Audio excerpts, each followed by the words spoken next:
Hello and welcome back to the Argyle CFO Summit, Lessons Learned in 2022. My name is Michael with Argyle. A couple of notes before I turn things over to our esteemed speaker. First, a quick reminder to stop by our sponsors' virtual booths at any time during today's event and for the following week. Our partners are committed to providing you with valuable content and a great overall experience. At any time during today's event, you can visit their virtual booths from the main agenda page, which include complimentary materials, information, and meet and greet opportunities. Now, to ask questions throughout the session, simply type into the Q&A chat and we will address your questions at the end of the session. And now, without further delay, I'd like to introduce our speaker, Sid, Director of Solution Engineering with HighRadius. We're excited to have Sid for his thought leadership presentation titled Insider's View of Closed Door CXO Meetings for Finance Automation Projects. Sid, thank you so much for being here. Welcome, and over to you. Thanks, Michael.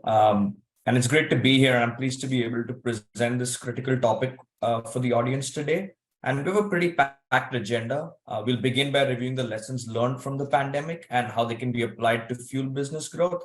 Especially in today's turbulent economic environment, we'll outline a contingency plan for the back office and examine how finance executives can enhance their functions. Next, we'll jump into the digital transformation maturity journey to determine where your finance function stands currently and how far it still needs to go. Following which, we'll uncover some common roadblocks that we've seen that finance professionals encounter when building a convincing digital transformation journey and business case. Last but not least, we'll discuss some of the best practices that digital transformation practitioners must incorporate when building the perfect business case to win over key stakeholders. And we'll wrap up with a little overview on HighRadius. But the first thing that I wanted to talk through was as we come back or bounce back from COVID and there are economic uncertainties in the coming future, the first thing that I was curious about is how are you all feeling about the economic outlook for the year ahead? I will give about 10 seconds for everyone to answer those questions.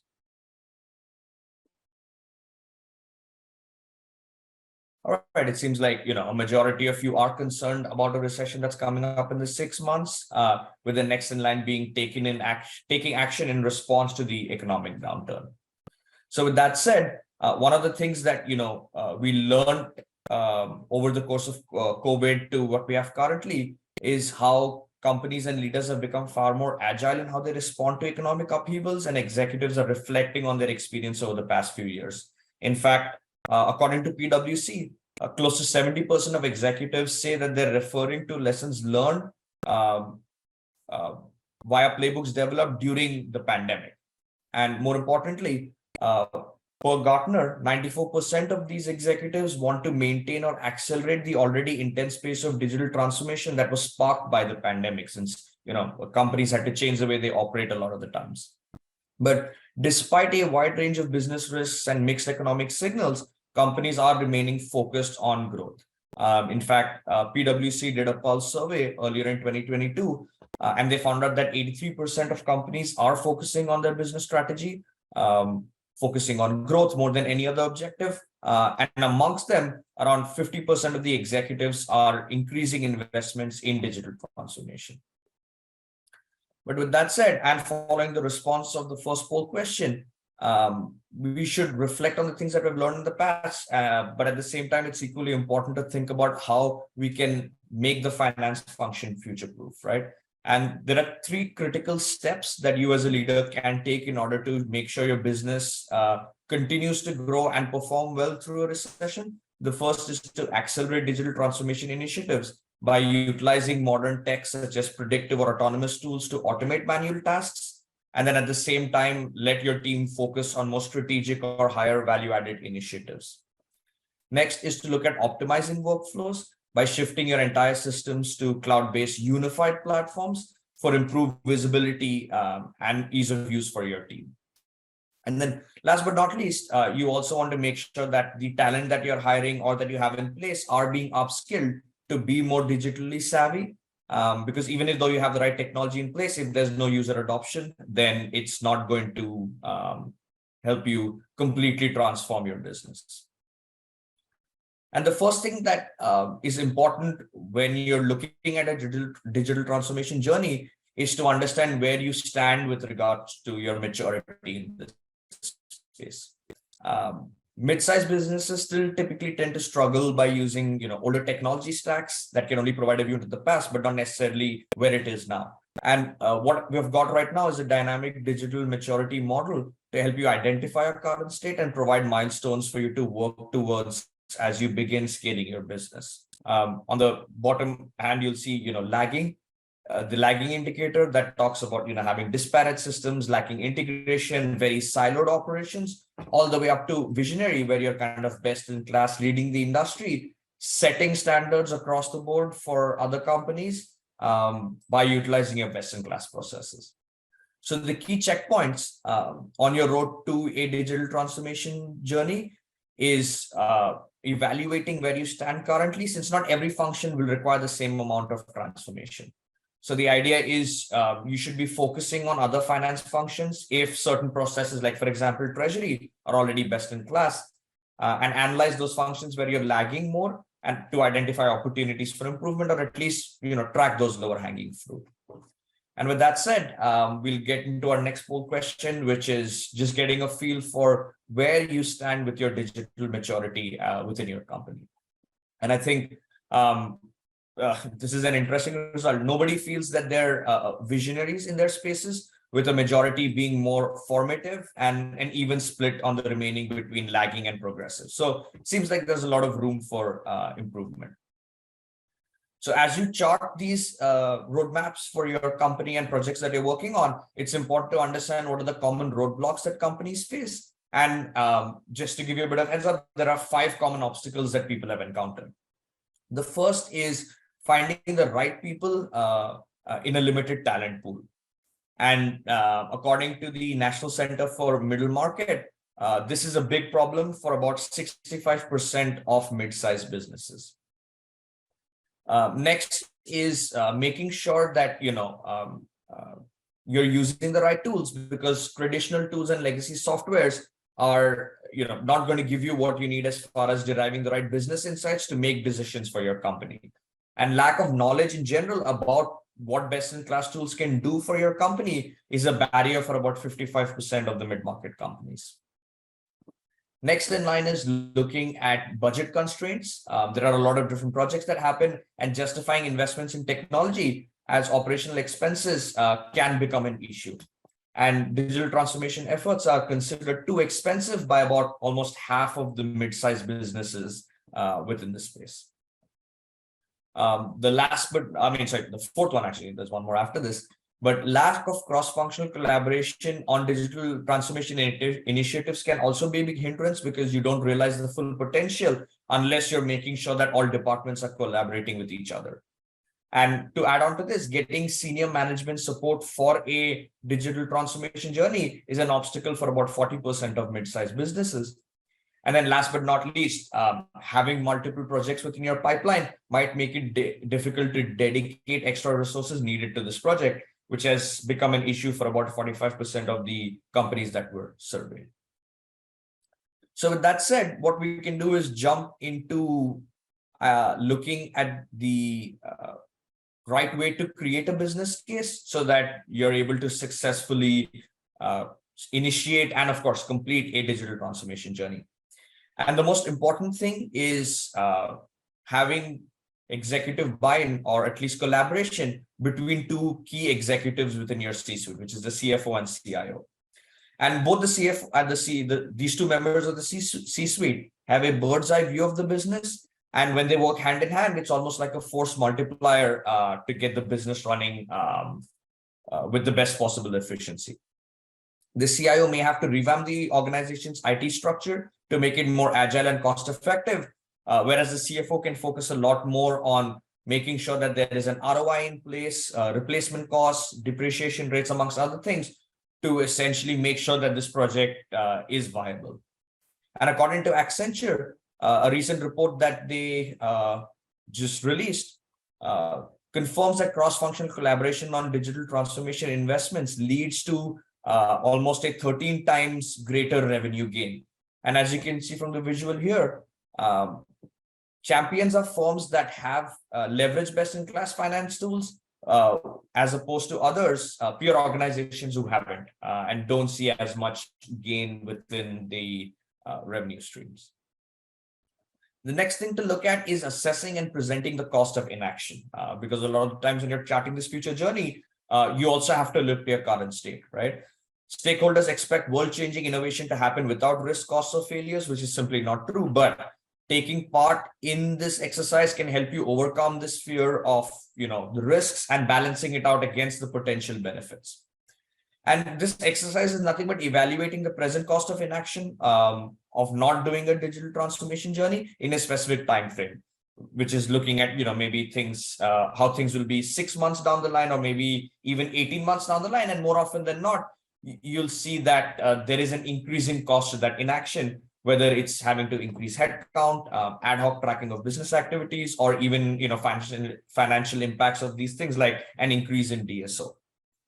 And the traditional ways to fix these finance engines include ensuring en masse financial data on Excel spreadsheets with a lack of real-time insights and KPIs on these, or even allocating more manpower to time-intensive, manual, paper-based, and repetitive processes. So the idea is to use modern technology to offset a lot of these, to better respond to unexpected global or economic events. And once you perform this exercise, you'll realize that the cost of this inaction is going up day by day. And the idea is, with digital transformation initiatives in place, it makes a company more resilient, being able to withstand the economic downturn and potentially even thrive in these conditions. So to kind of wrap things up, the next thing that we should be looking at is to outline opportunities for preemptive risk mitigation, right? Whether it's identifying opportunities by taking preventative measures. For instance, since we're approaching year-end close, here are 3 potential areas to focus on, right? Which is assessing balance sheets and aiming for accurate financial closes, which ultimately leads to better reporting and accurate decision-making. Assessing your forecasting accuracy, especially as you're looking at, uncertain economic times ahead. And then obviously, to kind of build onto that, being able to collect cash a lot faster. The idea is increasing visibility, transparency, and having standardization across processes will allow for cross-collaboration and real-time insights into potential risks and the ability to respond to them in a much more agile fashion. Last but not least, you want to be able to understand, once you started this digital transformation process, whether this is generating the benefits that you need, right? And some of the major benchmarking KPIs include looking at the percentage of past due invoices, amount of unapplied cash, the financial close cycle time, or even the accuracy of cash flow forecasts. And the idea is, there are probably dozens, if not more, KPIs that you can track, but ultimately you need to figure out which ones are the bottom line for you, or what drives the bottom line for you. And those are the 5 that you need to focus on as leading indicators, with the lagging ones being what drive these initiatives.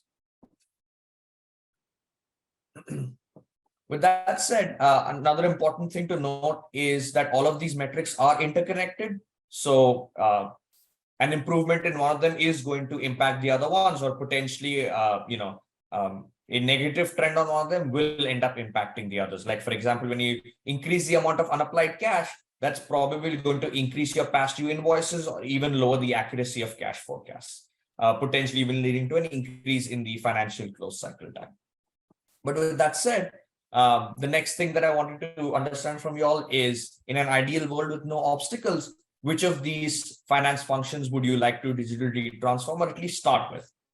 And it seems like, based on the polls, almost a whopping majority, almost half, want to focus on the accounting functions, with order to cash and treasury being the next in line, almost equal, whereas around 10 to 15% of you are still unsure on what area to focus on. All right. With that said, I think the next section will help us, understand what best-in-class finance teams have done, and what you can potentially target as well, right? And the idea is a well-oiled finance engine runs on a unified platform. And in some cases, to give you examples, in the order to cash space, we've had businesses that have achieved a 3 times faster cash posting, which happens on the same day. And in this case, their business was able to run more efficiently with faster cash conversions. Owing to these faster cash application, these businesses enjoyed 40% faster and more accurate financial close, and were able to improve their cash forecasting by about 96%. The idea is the value that they've unlocked is better control over their working capital and improved risk management.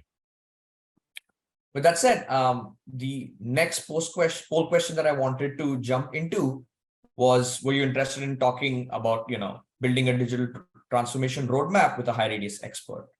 And with that said, what I wanted to do was, while you're filling that up, is give you a brief overview on high radius that has solutions for the office of the CFO on the autonomous finance side of things, focusing specifically on order to cash, treasury, and record to report, with multiple solutions available for each segment.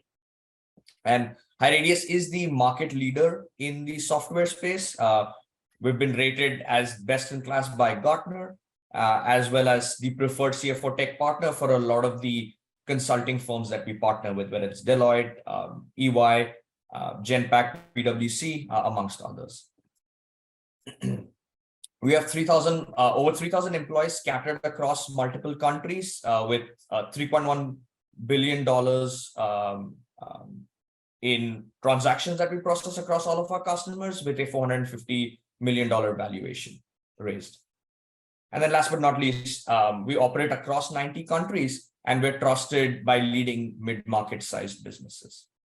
The last thing that I wanted to close off with before we go into Q&A was to invite everyone to our Radiance conference that's happening in February in Atlanta.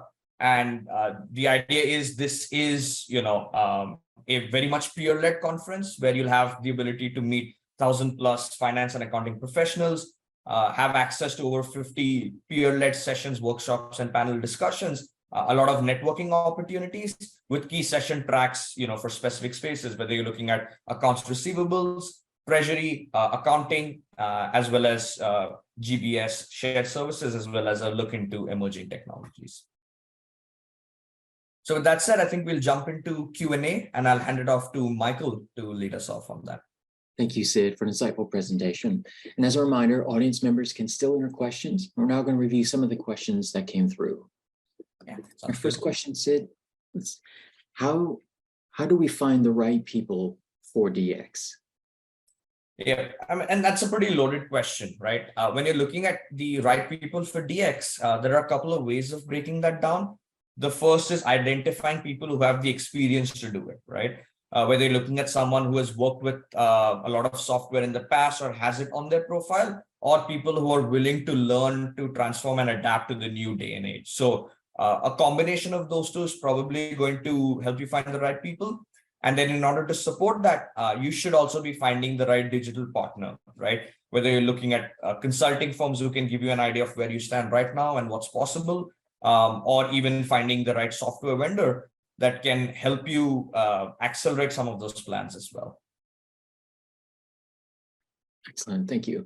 Our next question, what revenue saving precautions do I need to take during digital transformation? Okay, that's a very interesting question as well. So when you're looking at revenue saving precautions, right, it goes back to how any digital transformation journey is obviously not going to be without risk. And the idea is, before you even get started on this digital transformation journey, you need to clearly track what your objectives are, whether you're looking at reducing a DSO, whether you're looking to build out an ROI, reduce the manual activities that your team have to do. And at the same time, build that out in the form of a solid business case so that you're constantly tracking these to see if there's any deviation from them, from the roadmap that you've planned, to make sure that it doesn't impact your revenue. I think the second thing that you'll have to take in mind when you're planning this roadmap as well is that the team still has to do their day-to-day activities. So, chasing a digital transformation journey while ignoring the current needs of the business is definitely not going to be a good thing. So balancing those two is probably what you want to do in order to reduce the risk, or potentially look at saving that revenue. The other option that I've seen teams leverage as well is if you are partnering with someone taking a digital transformation journey, it's not necessarily a bad idea to also tie the partner who's doing it to the success criteria that's associated with it, right? If you're looking at reducing working capital or other things, but doing almost um, I guess, a business case where you tie the success to the partner as well is probably another way of saving that revenue. Excellent, thank you. Next question, what first steps does a company need to do to prep to begin the search for a company to start AI? Yep. So that is a very broad question. There are a lot of areas that you can address, but I think the first thing that you have to understand when you're targeting AI is to, one, understand the use cases, right? AI can be used for a lot of different things, depending on your input parameters, what models you're running it through, and what output you want. You could presumably use the same data set for multiple scenarios. So the first thing is to understand what you're trying to get by using that AI. Maybe you want to make predictions for better cash forecasting accuracy. Maybe you're looking at predicting when customers tend to make payments in order to better understand your past due receivables when things can come in, right? So identifying that is going to be the first key step. The second is to understand whether you have clean data that can be used, because ultimately, if you put bad data into those AI models, it's going to produce bad results. And then the third step is identifying the right people to work on it, because they'll have to not only understand the technical aspects of using AI, but then also the business impact of that. So they don't get bogged down or mired down purely by the technical side of things, or purely get bogged down by the business side of things. And then the last step of that process, I would say, is obviously once you've identified the key use cases you want, looking at the business insights that you can get from there, so that you can continue to evolve that AI model, because the last thing you want to do is build a static model and then not have it get updated over time. Excellent, thank you. Our next question, how can you digitally transform on a low budget? Yep, that's a pretty loaded question. I think it depends on the nature of the digital transformation. If the budget is low, and this is probably going back to one of the challenges faced by a lot of team members where the budget is limited, it's a question of targeting the low-hanging fruit. A lot of companies may not be willing to assign a high budget to a digital transformation until it's proven out. So it's probably not a bad idea, one, to target those low-hanging fruit, or maybe do quick proof of concepts that can generate results very quickly to prove that this is a possibility for a successful transformation that will eventually get the leadership to invest more money into it or give you a bigger budget to work with. Thank you. Okay, our next question, how much job role shift have you seen with automation versus position elimination? And that's a hot topic, right? A lot of people are concerned on whether automation or digital transformation is going to affect their job. And in reality, it does affect positions as well with eliminations, but most of the times it seems to be people who are unwilling to adapt to the new technology. It's all about upskilling. A lot of the times when you're looking at the advantages that digital transformation is bringing in, it allows a team member to focus on making a lot decisions that are a lot more strategic in nature as opposed to manual tasks, right? As an example, when you're looking at cash forecasting, instead of manually gathering data, gathering cash position from banks, trying to get AP, payroll to give you all of the information, automating that process from a data gathering standpoint means that that same person can now focus on the results that are generated by that cash forecast and then decide, what additional actions that they need to take. Or when you're looking at things from a from a collection standpoint, knowing when customers are going to make delays on payments based on, high business volume months or other things will also enable you to prioritize certain customers that you follow up with, since they're exhibiting negative trends, as opposed to just following up with every single customer from a collection standpoint. So I would say that the job role shifts to more strategic activities that drives more value for the individual as well as the company, as opposed to pure position elimination. Excellent. Our next question, sometimes customers disagree with digital transformation. Do you think revenue and customers get lost in the transformation process? It can. It really depends on having a clear path for your digital transformation. If you're just looking to do digital transformation for the sake of it, yes, you probably will get lost in the weeds. But if you have very clear objectives in mind, and chartered a clear plan for how you're going to get there, the idea is ultimately revenue is going to be driven by whatever digital transformation you're doing and not necessarily the other way around. Thank you. Mhm. Okay. What are the biggest challenges organizations face when trying to implement new digital transformation initiatives? Yep. And this is something that we had discussed earlier. There are 5 major ones, I guess, and I can actually circle back to the deck and probably spend a little bit more time talking on that because we did gloss over it. But the first one is finding the right people, right? And I think somebody had already asked that question on how you identify the right people to help you with this digital transformation journey. And if you look at this, we have put this in order of what companies have responded to. So finding the right people is an issue for 65% of the companies surveyed. The lack of knowledge on what best-in-class tools can do for you is a barrier, since if you don't even know what's possible from a digital transformation or the benefits that you can get from it, you've probably already lost half the battle. Budget concerns is definitely the next one. And this is where you're looking at potentially targeting low-hanging fruit or doing quick proof of concepts for getting that ROI very quickly so that you can expand the budget once the executives see the return on investment or the value that comes from it.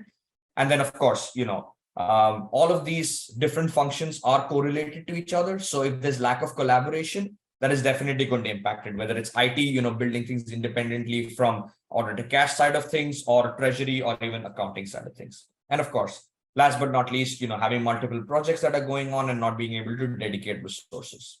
So those are the major challenges that organizations tend to face. Thank you. It looks like we're on our final question. How do you foresee the finance function continuing to evolve in the new year? And what will top priorities be for CFOs? Yep. From a finance function evolution standpoint, a lot of companies are focusing on AI, machine learning. You've probably heard of all of those, buzzwords already. And the idea is that transformation is going to happen with the team being able to make a lot of strategic functions. They're going to spend less time doing manual activities like data gathering or number crunching, and rather focus more of their attention on, evaluating the results that have come out through an AI model and then making strategic decisions based on that. And from a CFO standpoint, obviously, one of the top priorities in the coming year is making sure that the company weathers any kind of economic recession. And we've already seen some of that happening over COVID. And then I think now that COVID's already gone past and a lot of companies have survived, they're probably going to be looking at seeing if the company can grow, because there were certain companies that experienced good growth during COVID.